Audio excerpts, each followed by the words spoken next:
आप क्या चाहते हैं? बाघ हिरण को पकड़ ले या हिरण बचकर निकल जाए? जब भी ऐसा कोई दृश्य सामने आता है तो देखने वालों में 99% लोगों की संवेदना हिरण के साथ होती है। हम चाहे मांसाहारी हो या शाकाहारी, एक्चुअल में हम इस सिचुएशन में चाहते हैं कि हिरण की जान बच जाए और वो किसी भी तरह से सुरक्षित निकल भागे। इस दृश्य को देखकर हमारे मन में जो भाव या संवेदना उभरती है, क्या यही हमारा मूल स्वभाव नहीं होना चाहिए? लेकिन इस सिक्के का दूसरा पहलू भी है। बाघ और हिरण दोनों को ही ईश्वर ने बनाया है। एक शुद्ध शाकाहारी है और दूसरा शुद्ध मांसाहारी। हिरण का भोजन पूरे जंगल में फैला पड़ा है, वो कहीं से भी कुछ भी खा सकता है। लेकिन बाघ का भोजन तो हिरण ही है, वो अगर शिकार में असफल होता रहा तो भूखा मर जाएगा। आपकी संवेदना बाघ के साथ भी होनी चाहिए, क्योंकि अगर आपकी भोजन की थाली इसी रफ्तार से भागना शुरू कर दे और आपको उसे दौड़ाकर पकड़ना हो और खाना हो, तभी आप समझ पाएंगे कि बाघ को ईश्वर ने कितनी बड़ी मुसीबत में डाल रखा है। परंतु क्या आप जानते हैं कि सनातन परंपरा में बाघ और हिरण के इस दृश्य को स्वीकार ही नहीं किया जा सकता है? क्योंकि सनातन परंपरा इस बात को एकदम पक्के तौर पर मानता है कि बाघ भले ही मांसाहारी है, लेकिन वो ना तो आक्रामक है और ना ही हिंसक। बाघ को आक्रामक और हिंसक बनाया है जंगल में बढ़ रहे मानवीय हस्तक्षेप ने। बाघ तो क्या, सभी मांसाहारी प्राणियों तक हिंसा मनुष्य के माध्यम से ही पहुंची है, और अब तो मनुष्यों के कारण ही शाकाहारी प्राणी भी हिंसक होते जा रहे हैं। अन्यथा बाघ समेत दूसरे सभी मांसाहारी जीव मृत जानवरों को खाने के लिए ही बने हैं, जैसे कि वल्चर या गिद्ध के बारे में हम सब जानते हैं। जीव विज्ञानी भी मानते हैं कि जंगल का सबसे शर्मिला जीव तो बाघ ही है। दोस्तों, बाघ और हिरण के बारे में तो फंडा एकदम क्लियर है कि ईश्वर ने एक को शुद्ध शाकाहारी बनाया है और दूसरे को शुद्ध मांसाहारी। इसी तरह के कई और जीव हैं जिन्हें साफ साफ अलग अलग वर्गों में विभाजित किया जा सकता है।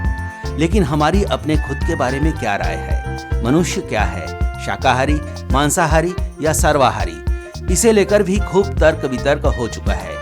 परंतु क्या आप जानते हैं कि सनातन परंपरा में अगर मांसाहारी भोजन से परहेज करने को कहा गया है तो इसका संबंध आपके आध्यात्मिक विकास से कतई नहीं है, बल्कि इसका संबंध है उस तत्व से जिससे सृष्टि के रचयिता, पालनहार और संहारकर्ता अर्थात ब्रह्मा, विष्णु और महेश को शक्ति मिलती है। इस हैरान करने वाले तथ्य से ही आज हम आपको अवगत कराने जा रहे हैं। तो इस वीडियो में आखिरी तक आप बने रहिए हमारे साथ। लेकिन आगे बढ़ने से पहले आपसे गुजारिश है कि अगर आपने हमारे चैनल को सब्सक्राइब नहीं किया है तो जल्दी से कर लीजिए। दोस्तों, हम इस वीडियो में मांसाहार और शाकाहार को लेकर जो पाप पुण्य की मान्यताएं हैं उस पर चर्चा नहीं करेंगे, क्योंकि जो एक के लिए पाप है वो दूसरे के लिए पुण्य हो सकता है। इस पर काफी चर्चा भी हो चुकी है और दुनिया की 80% आबादी और भारत की 60 से 70% आबादी मांसाहारी है। ऐसे में नर्क को तो अब तक हाउसफुल हो जाना चाहिए और स्वर्ग में सन्नाटा पसरा होना चाहिए, क्योंकि सिर्फ शाकाहार से ही स्वर्ग का पुण्य नहीं मिलता। छल करने वाले, कपटी, झूठे, दुराचारी, अत्याचारी और भ्रष्टाचार को बढ़ावा देने वाले कई शाकाहारी छुट्टा घूम रहे हैं। हम मांसाहार की शुरुआत और इसके लगातार विस्तार पाने के कारणों की भी चर्चा नहीं करेंगे। और हम सभी ये अच्छी तरह से जानते हैं कि जीव हत्या तो दोनों ही आहार में शामिल है। साथ ही हम इस पर भी कोई बात नहीं करेंगे कि दंडकारण्य के जंगल में स्वर्ण मृग का पीछा करके उसे क्यों मारा जा रहा था।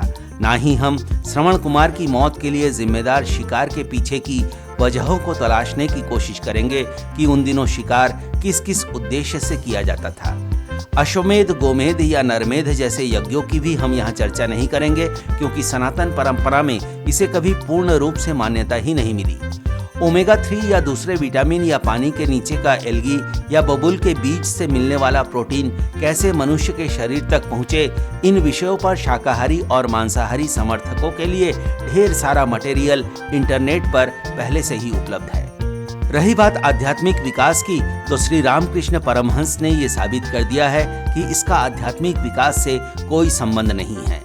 हमारी जानकारी में परमहंस होना सनातन परंपरा में अध्यात्म की सबसे बड़ी उपाधि है।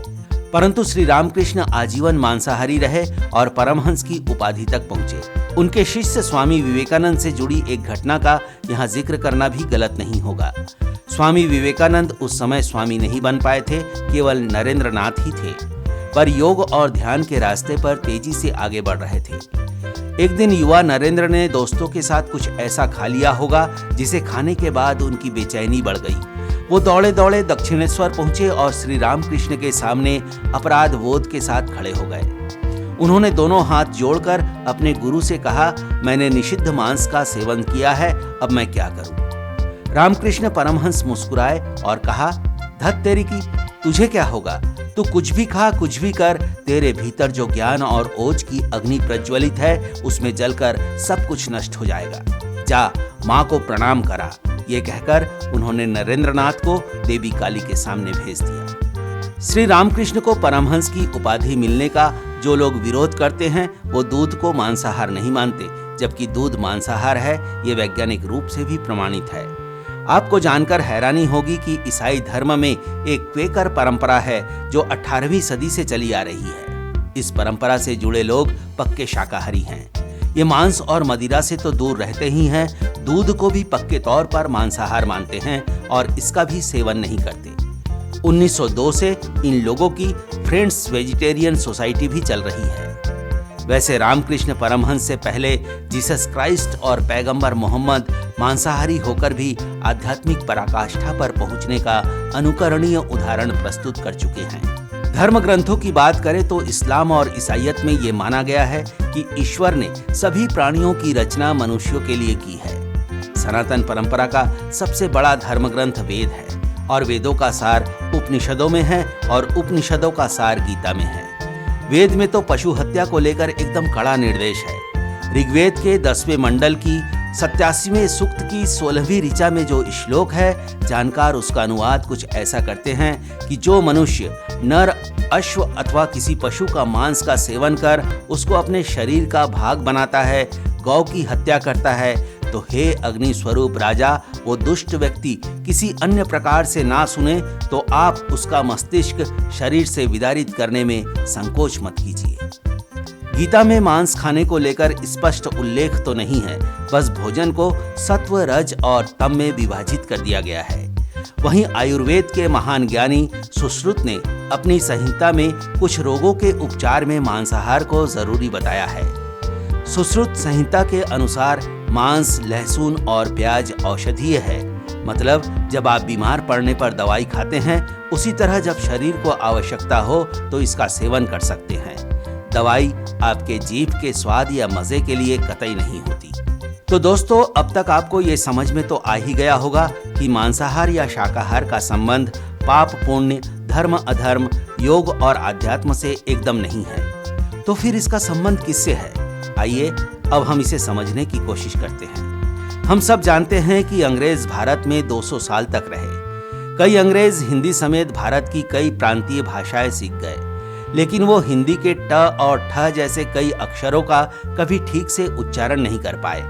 इसी तरह दूसरी भारतीय भाषाओं के भी कई अक्षर अंग्रेजों से कभी ठीक से बोला ही नहीं गया। वहीं रविंद्रनाथ टैगोर समेत कई भारतीय ऐसी फर्राटेदार और शुद्ध अंग्रेजी बोलते थे कि खुद अंग्रेज भी शर्मा जाते थे। अंग्रेजों के अशुद्ध उच्चारण ने ही रविंद्रनाथ ठाकुर को टैगोर बना दिया। बंगालियों में टैगोर कोई सरनेम होता ही नहीं है। वो तो हम भारतीय अशुद्ध का भी अनुकरण करने लगते हैं, इसीलिए फिल्मी अदाकारा शर्मिला ठाकुर को भी हमने टैगोर कहना जारी रखा। आपने कभी गौर किया कि आखिर ऐसा क्यों हुआ? दरअसल खानपान और प्राकृतिक परिवेश का अक्षरों के उच्चारण पर धीरे धीरे ही सही लेकिन बड़ा गहरा प्रभाव पड़ता है। यही वो वजह है जिससे किसी मुख्य भाषा का अपभ्रंश हो जाता है और नई भाषाओं का जन्म भी होता है। दुनिया की तमाम भाषाओं की जननी संस्कृत के साथ भी यही हुआ है। हम अपने पिछले वीडियो में आपको बता चुके हैं कि कैसे भारत से आर्यों द्वारा बहिष्कृत लोग दुनिया भर में जाकर बस गए और अपने साथ संस्कृत भी ले गए। अब ये भी जान लीजिए कि कैसे संस्कृत का अपभ्रंश होता गया और प्राकृतिक परिवेश और खानपान की विविधता के कारण संस्कृत कई तरह की भाषाओं के रूप में आज हमारे सामने उपस्थित है। वेदों में खानपान को लेकर जो भी अनुदेश दिए गए हैं उसका मुख्य कारण संस्कृत के सही उच्चारण को बचाए रखना था। अब सवाल यह है कि आखिर क्यों वैदिक आर्य संस्कृत के सही उच्चारण को बचाए रखना चाहते थे या संस्कृत को अपभ्रंश का शिकार होने से बचाना चाहते थे। तो आइए ये भी जान लेते हैं। दोस्तों, सनातन सत्यम के 11वें वीडियो में हम आपको बता चुके हैं कि ब्रह्मा, विष्णु और महेश क्या है और कैसे इनका वैज्ञानिक नाम इलेक्ट्रॉन, प्रोटॉन और न्यूट्रॉन है। हम इस वीडियो के डिस्क्रिप्शन में एक लिंक दे रहे हैं जिसे देखकर आप अच्छी तरह से जान जाएंगे कि कैसे ब्रह्मा, विष्णु और महेश के गुण धर्म इलेक्ट्रॉन, प्रोटॉन और न्यूट्रॉन से एकदम मिलते हैं। हम सभी ये जानते हैं कि ब्रह्मा, विष्णु और महेश अर्थात इलेक्ट्रॉन, प्रोटॉन और न्यूट्रॉन से मिलकर ही अणु और परमाणु बनते हैं, जिससे कि सारा संसार बना हुआ है। आधुनिक विज्ञान ने भी अब ये खोज निकाला है कि इलेक्ट्रॉन, प्रोटॉन और न्यूट्रॉन जिस क्वार्क से तैयार होता है वो क्वार्क ध्वनि तरंगों से बनता है। वेदों में दिए गए संस्कृत के मंत्र उन ध्वनि तरंगों को उत्पन्न करने के लिए ही बनाए गए हैं, जिससे अच्छी क्वालिटी के क्वार्क बने, ताकि उन क्वार्क से जो इलेक्ट्रॉन, प्रोटॉन और न्यूट्रॉन तैयार हो, उससे सृष्टि का और सुंदर भौतिक निर्माण हो सके। एकदम साफ है कि जितना अच्छा कच्चा माल होगा उतना ही अच्छा उत्पादन भी होगा, अन्यथा क्वार्क तो किसी भी भाषा के उच्चारण से, यहाँ तक कि अपशब्दों के उच्चारण से भी बनते हैं। दोस्तों, यही वो वजह है कि वैदिक आर्य संस्कृत के उच्चारण को या वैदिक मंत्रों के उच्चारण को अपभ्रंश का शिकार होने से बचाना चाहते थे और इसके लिए उन्होंने मांसाहार को निषिद्ध किया और खान पान के नियमों पर कड़ाई बरती। साथ ही जिन लोगों ने प्रकृति से तारतम्य या सामंजस्य बिठाने वाले इन नियमों की अनदेखी की, आर्यों ने उनका बहिष्कार कर दिया। नियमों की कड़ाई से पालन को लेकर आर्य इतने सजग थे कि भारत की आजादी से थोड़ा पहले तक ये प्रचारित था कि समुद्री यात्रा करने वाला भी अशुद्ध या अपवित्र हो जाता है।